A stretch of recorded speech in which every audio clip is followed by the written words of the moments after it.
Bonjour, j'ai envie de vous faire une courte série sur les différentes émotions qui nous parcourent et surtout en fait celles qu'on n'aime pas. La colère, la tristesse, la frustration, etc. etc. Et aujourd'hui j'ai envie de m'attarder un peu plus sur la colère. La colère, c'est souvent une émotion dont on a peur parce qu'elle est souvent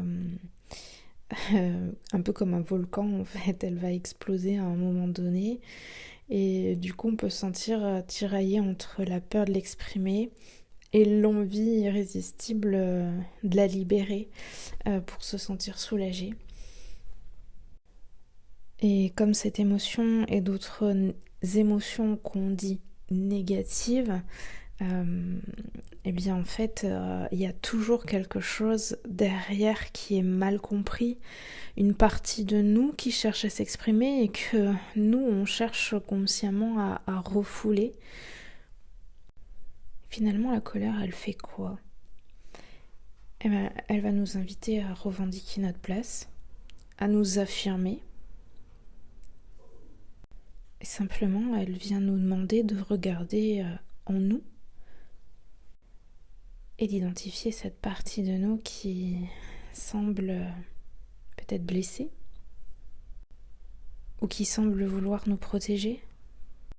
Et je crois que c'est beaucoup plus sain de l'accepter, de l'accueillir, de l'apprivoiser, de la canaliser, de la gérer, parce qu'on a le droit d'être en colère. On a le droit d'être en colère pour des injustices, on a le droit d'être en colère pour des trahisons, pour ses propres renoncements, etc., etc.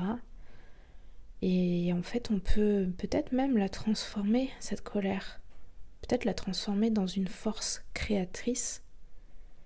Et alors, ça va devenir un feu qui peut alimenter une passion, qui peut nous pousser à agir, à changer, à créer des nouvelles choses, à nous libérer des chaînes du passé.